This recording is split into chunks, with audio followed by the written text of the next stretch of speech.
Menggemparkan Australia, timnas Indonesia terus memberikan kejutan jelang laga lanjutan kualifikasi Piala Dunia 2026. Ya, Pak Erik sepertinya tak main-main ya memperkuat timnas Indonesia agar bisa lolos dari grup C dengan menduduki posisi kedua dan lolos langsung ke putaran final Piala Dunia 2026. Hal ini ditunjukkan dari upaya PSSI untuk terus menambah amunisi baru untuk timnas Indonesia. Dan kali ini, PSSI kembali memberikan kejutan dengan mengebut 3 pemain baru untuk timnas Indonesia dan hal ini ternyata langsung mendapat respon dari media-media di Australia.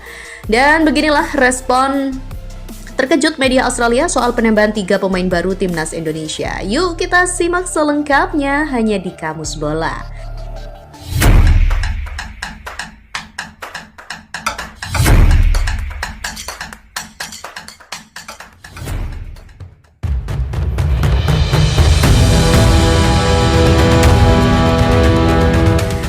Ketua Umum PSSI Erick Thohir memastikan bahwa pihaknya akan segera menaturalisasi 3 pemain untuk membela timnas Indonesia. Ketiga pemain itu adalah Dan James, Emil Audero, dan juga Joy Pelupessy. Kepastian itu disampaikan secara langsung oleh Erick Thohir dalam sesi jumpa pers bersama awak media termasuk Bolasport.com di GBK Arena, Senayan, Jakarta Pusat pada Sabtu 22 Februari. Erick Thohir mengaku senang ketiga pemain ini bersedia membela timnas Indonesia. Pemain pertama yang diumumkan Erick Thohir adalah Emil Audero. Kiper FC Palermo itu akhirnya mau membela timnas Indonesia. Emil Audero akan memperkuat kiper timnas Indonesia, di mana sebelumnya timnas Indonesia sudah mempunyai Martin Paes. Emil Audero sebelumnya juga sudah ditawarkan untuk membela timnas Indonesia. Mantan kiper Inter Milan itu menolak karena masih berusaha agar bisa membela timnas Italia. Emil Audero mempunyai darah Indonesia dari ayahnya asal Mataram, Nusa Tenggara Barat. Kita tahu bahwa para pemain mempunyai dinamika sendiri.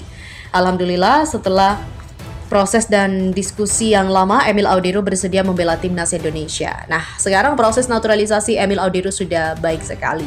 Ini menjadi salah satu pilihan kami membuat kiper timnas Indonesia semakin kuat bersama Martin Paes.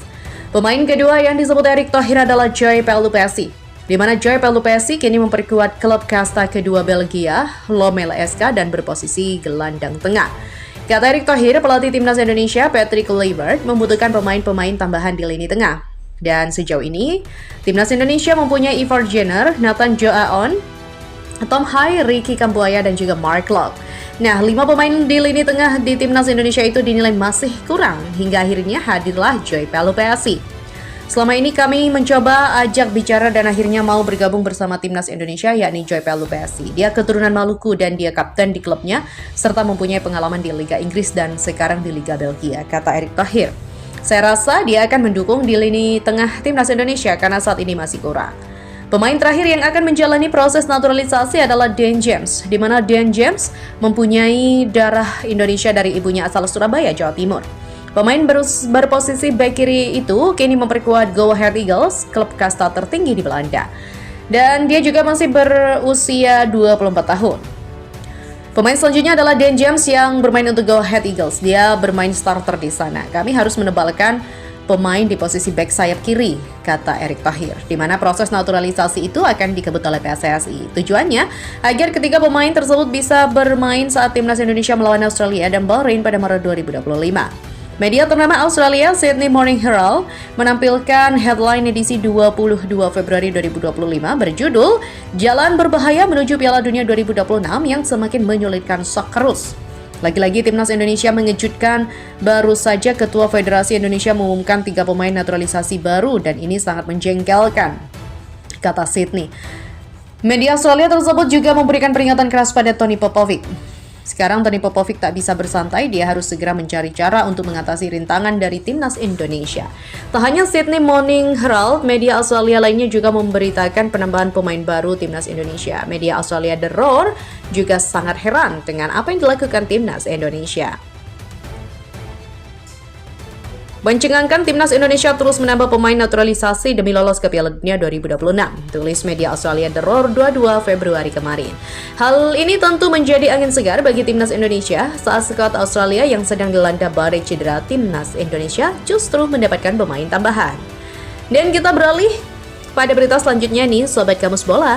Selain kabar naturalisasi timnas Indonesia yang menggemparkan media Australia, ternyata negara tetangga kita juga tak mau kalah.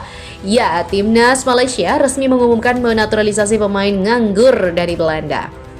Proses naturalisasi pemain dari Belanda adalah Ferdy Drift dalam tahap dokumentasi yang sudah rampung. Hal itu disampaikan oleh jurnalis Astro Arena Zulhelmi Zainal Azam.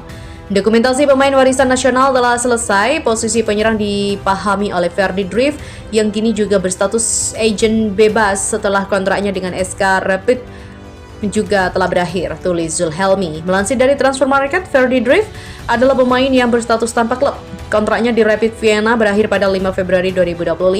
Saat membela Rapid Vienna sejak musim 2021-2022, Ferdy Drift sudah memainkan 43 laga. Ia total mencetak 13 gol dan 6 assist.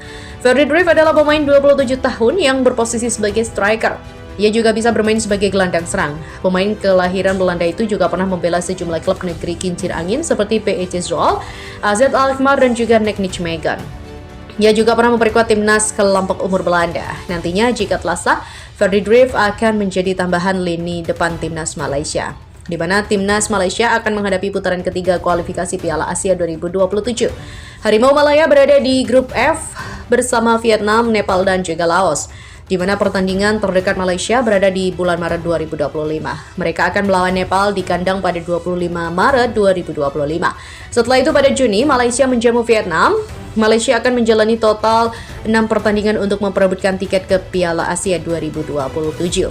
Di atas kertas, Vietnam juga menjadi pesaing terberat Malaysia di dalam grup itu. Hanya juara grup yang berhak lolos di Piala Asia 2027.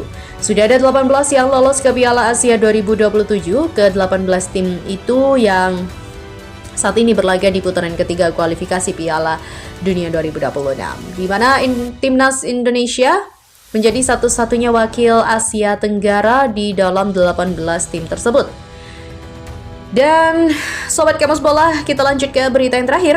Bek timnas Indonesia Calvin Verdong menjadi sasaran fan NEC Nijmegen terkait dengan performa tim yang kurang baik.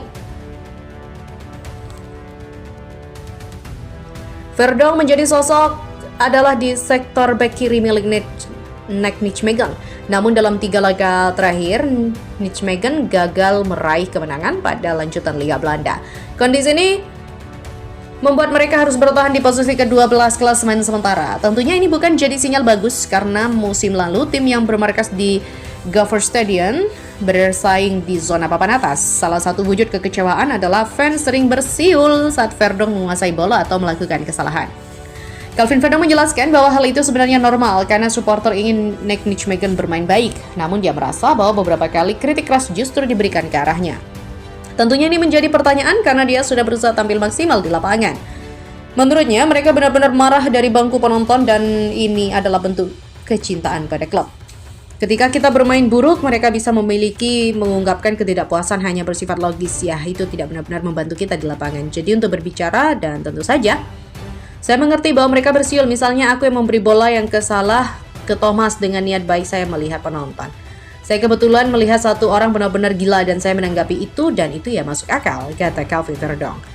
Bek berusia 27 tahun ini melanjutkan beberapa momen memang dia terganggu dengan siulan dari supporter, apalagi mereka dalam misi untuk bisa bangkit dan lepas dari tren negatif ini. Dalam 22 pertandingan mereka mencatatkan 7 kemenangan, 4 hasil seri dan 11 kekalahan. Saya mungkin terganggu oleh hal itu, jadi bisa dibilang begitu juga.